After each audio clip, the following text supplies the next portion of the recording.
What's our alternative? Pat, you're telling me the new six figures is $304,000. How do I do it? Do I get another job? Do I go back to school?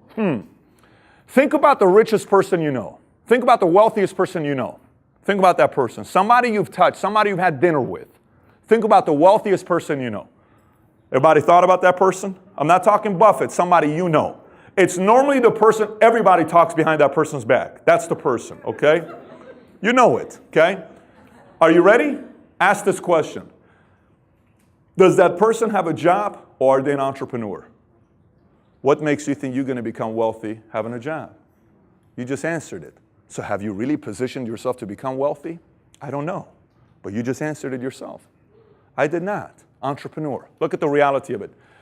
They tell us go to high school, have a 4.0 GPA, and go to college to get a degree because everything's going to be fine. 83% of college seniors today, according to LA Times, do not have a job lined up. 83% of college seniors today. Why do you want me to go to school and spend mommy and daddy's $200,000? Has it become a business, this college thing? Why even 4 years? Why can't I do college in a year and a half? I'm never going to use physics. My business has nothing to do with physics. Why are you wasting 3 months of my time and $700 for that class? But we're not questioning any of this stuff. We're just paying the money.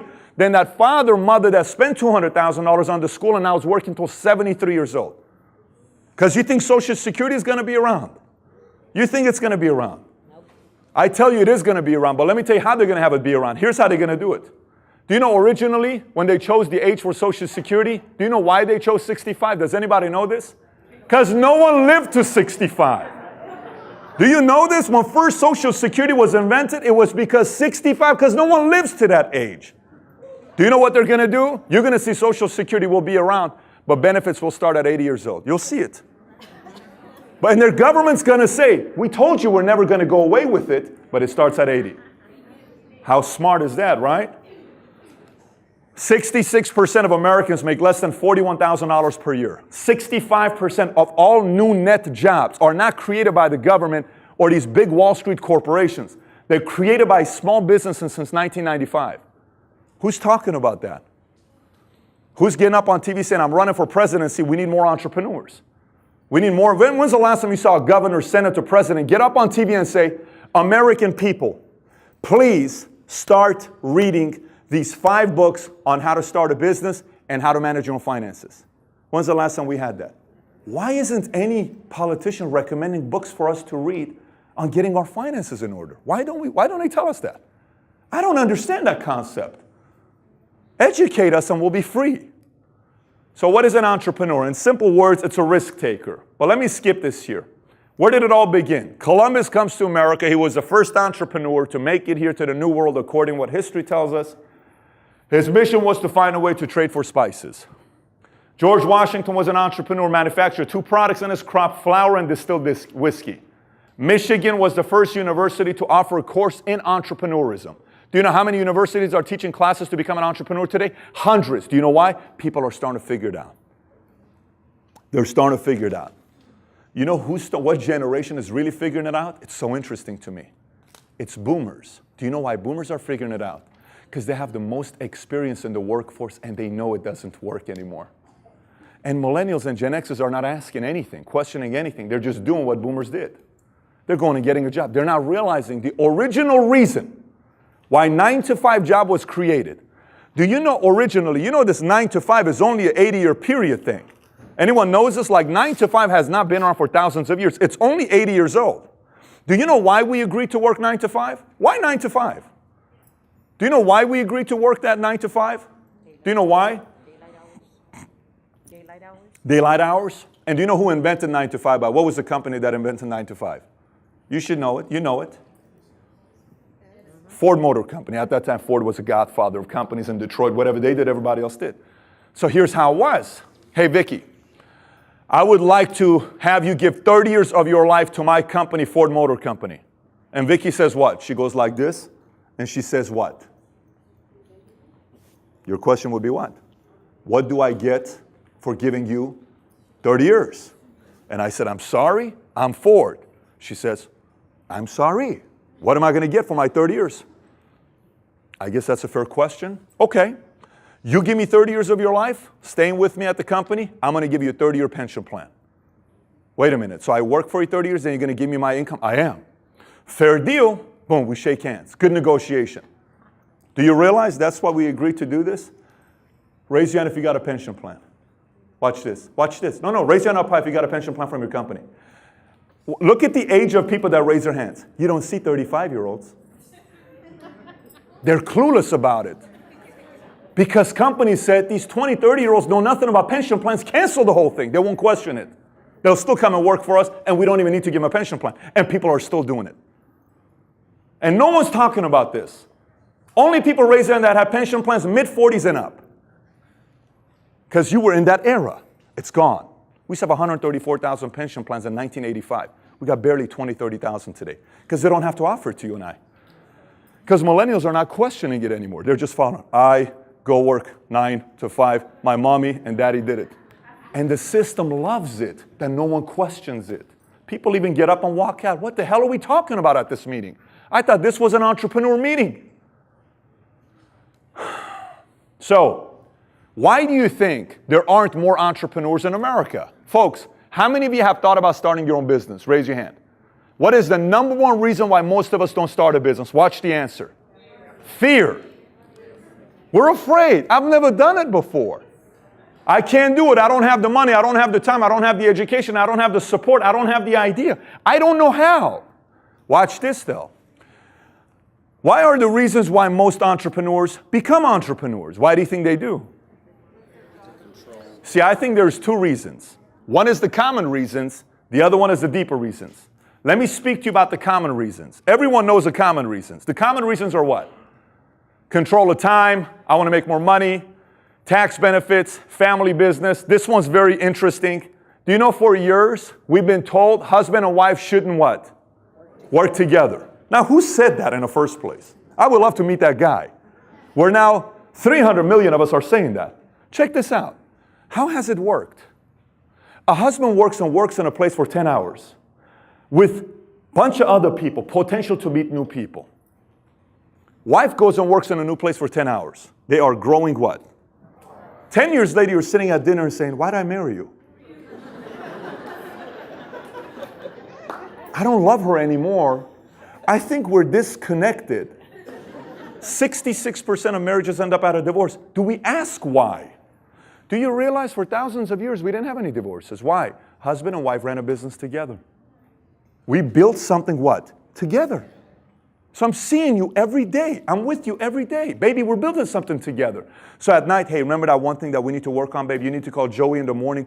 I will. Hey, you got to get the son to do it. Because we're building something together. So anytime husband and wife is growing something together, man, that's exciting. We're not doing that no more because that one guy, they say husband and wife shouldn't work together. Who is they? I haven't met they yet, right? But they say that. They say that, right? Travel. Did you know 54% of Americans have never traveled outside of the United States of America? 54% has never traveled. Some want to become entrepreneurs for retirement, recognition, nice car, big home, be their own boss. But let me tell you the deeper reason why people are becoming entrepreneurs.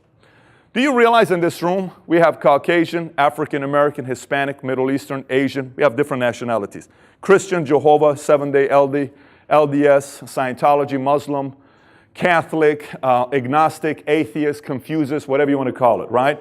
Educated, uneducated, Laker fan, Clipper fans, doesn't matter. Every single one of us in this room, everybody in this room, do you realize every single action we take, everything you and I do in our lives, every single action we take that action with an intention of getting one emotion.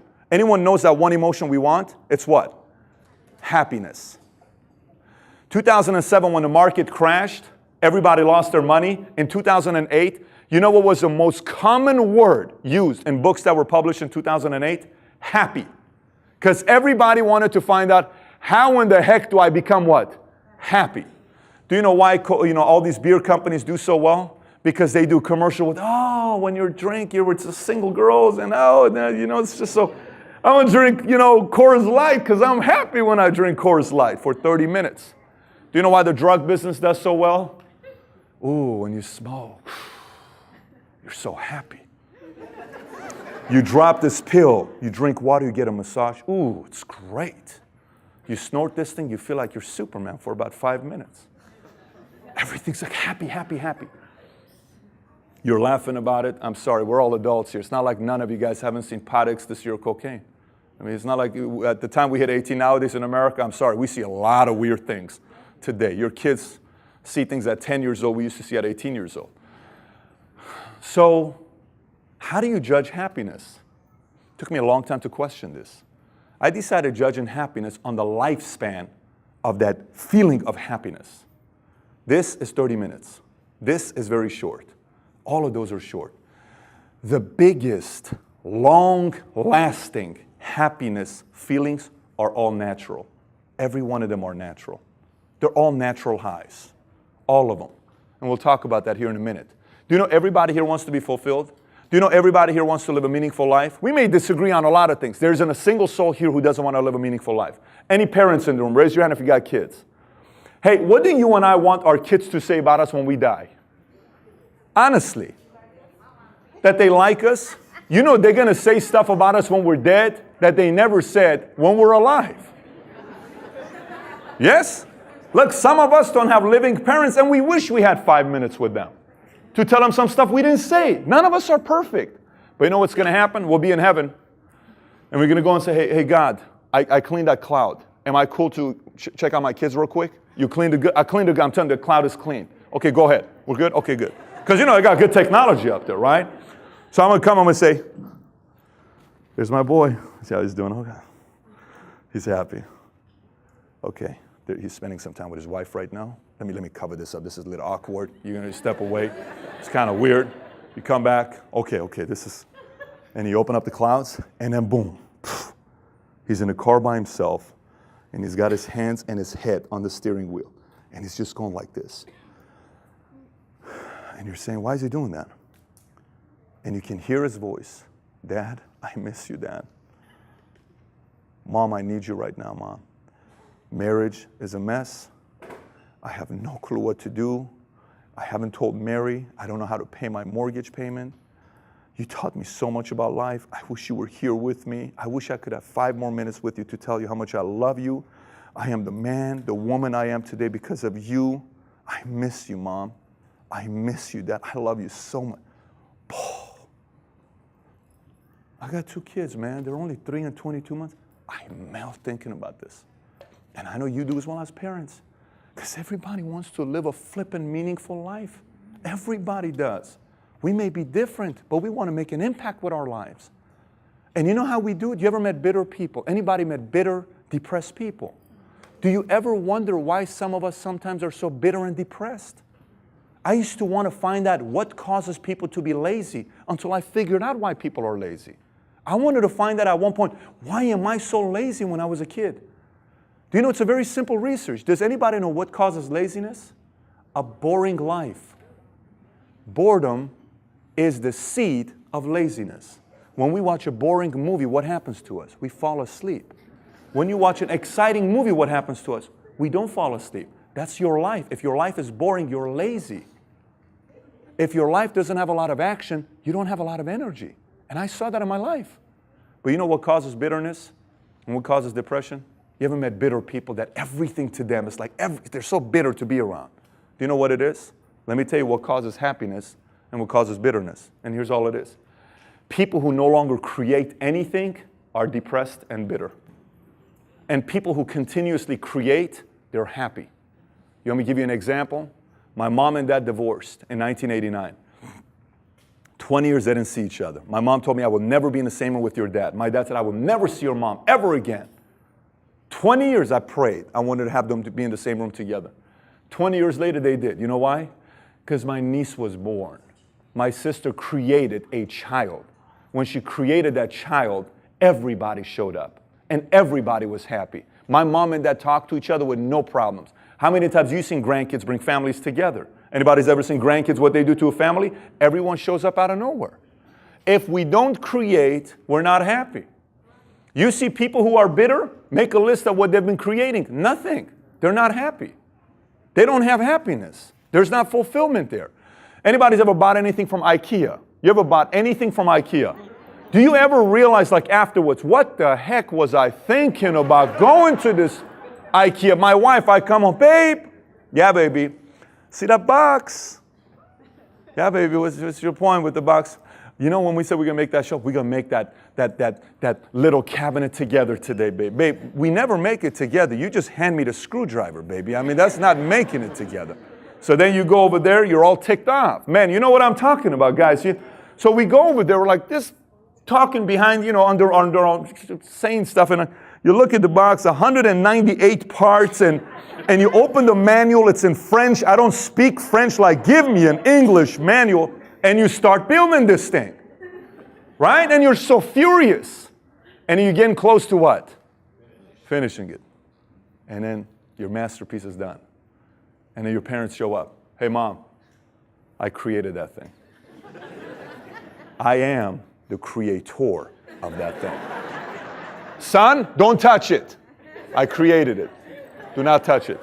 Hey, John, you know that thing right there? I created it. I did it.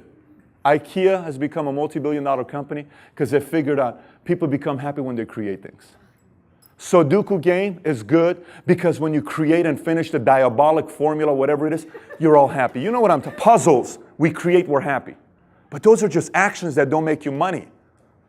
Another thing we've realized we need is a community. We need to be part of a community. You know who learned that? Instagram, Facebook. You know what we do nowadays? Here's what we do. Hey, look. Give me the duck lips. Boom! We took the picture. You saw them post on Instagram. Hashtag, hashtag. Okay, great. That's a good pic, man. It was a good bet. That one's going to blow up. Watch. They say 150 times a day we look at this thing.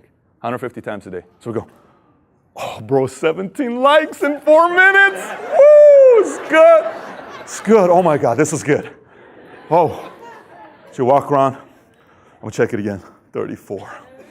We're on track for having the best one. My best one is 68. 69 likes. Woo! Instagram. How come Jerry didn't like the picture? How weird are we, right? Because we need a community. You know what's the last one? This is why Russian Empire failed miserably and the country finally went to Gorbachev and said, get the heck out of here. Communism doesn't work. Do you know why it doesn't work? As much as they're trying to convince Americans it works. Do you know why it doesn't work? Because we love having a sense of ownership. We have to have ownership. When anybody's been to a game and your kid scores a touchdown, what does a parent typically do? Hey, I'm sorry, did you see that? That's my boy. So he runs like his daddy. He's kind of like, he's an athlete like his father. How are you, sir? I know I kind of gained weight, but that was me 32 years ago. Son, I'm proud of you, buddy. That's my son. Hey, whose wife is this? It's my wife. Why are you looking at her? It's my wife. Look at my wife. It's my wife. My wife. Whose husband is that? It's my husband? Don't you be looking at my husband over there. I'm telling you, it's my husband right there, okay? Get your eyes off her. Hey, whose lawn is it? Get off my lawn. Whose house is this? Whose car is this? Mine. You know why? Because we need to have a sense of ownership. Do you know what's crazy? Let me tell you what's crazy. Create community sense of ownership is all the activities that create happiness, fulfillment, and meaningful life. Do you know all entrepreneurs do all day long is create, they're part of a community, and they own their business. That's why they're so happy. How many of you guys have a friend that invited you to this meeting here today, and you've said this line to him or other people? Man, he's changed. He's crazy. Why is he so excited? It's as if he's joined a cult. Who said that? They haven't. All entrepreneurs are like that. It's not just us. Go to entrepreneur events. It's because they create, they're part of a community, and they own their business. That's why they're happy, and that's why most people who have jobs, they don't feel that way. Because you're not. You're just taking orders. You're just doing a regular job, and it doesn't create fulfillment. And people are starting to figure this out. So anybody want to do a quick DNA test to see if you have what it takes to become an entrepreneur? Anybody want to do that? Yes or no? You don't want to, we can skip this if you don't want to do that. Let's figure out real quick if you got what it takes to become an entrepreneur. You know you're an entrepreneur if you're restless and no achievement is ever enough. Who's like that? Who is, nothing you ever do is enough, right? Anybody a control freak? Any control freaks here? Hey, you know who the real control freaks are? Those who didn't raise their hands. You are the real control freaks. We know who you are. Give me a break. I'm not a control freak. You're a masochist. Any masochist in the room? Anybody knows what a masochist is? Any masochist in the room? Craziness, huh? That's entrepreneur sometimes. Anybody have a love-hate relationship with money? Raise your hand if you got a love-hate relationship with money. Anybody was a black sheep of the family? Maybe even a dropout? No black sheeps here, folks. This is the church-going people. Praise the Lord. God bless this group on this side. No black sheep. Raise your hand if you were a black sheep in a family and you did something that most people didn't do. We got a lot of them here. Anybody ever was called crazy? Did anyone say, you're crazy? Yes? Anyone somewhat introverted, but do you know what that means also? That's like people who have like 7 personalities and you have no idea who's showing up today. Okay, who are you today? Today she's pissed off at me. I can see the look on her face. No, today she's happy. That's good. We have the happy Sherry today. Anybody like sports? Anyone likes competition? If you like competition, you have the entrepreneur DNA in you. Anyone have an expensive taste? Who's got an expensive taste? You prefer Rolex over Folex? Yes? Is that okay with you? Yeah, you got some taste? Good at telling stories? Strong work ethic? Anyone ever sold anything as a kid? Raise your hand if you ever sold anything as a kid. Hey, why don't you tell us if anybody sold anything as a kid that was legal? Just tell us anything you sold. Some of you guys raise your hand one back down. What'd you sell as a kid? Chicharrones. Chicharrones, okay. What'd you sell over here as a kid? Princess House Crystal. That's unique. What'd you sell as a kid? Lemonade. Lemonade. Very cool. What'd you sell as a kid? I raised hamsters and sold them at the pet shop. You raised hamsters. Wow, Peter raised hamsters. It's like a lower version of Michael Vick type of a thing, right? I mean, that's like, man, raised hamsters. Were they like fighting each other, like bumping heads or no? Like, that's pretty intense stuff. Anybody else, any other creative things? Creative, anybody else?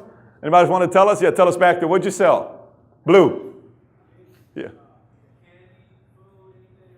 Anything you could sell. Orange.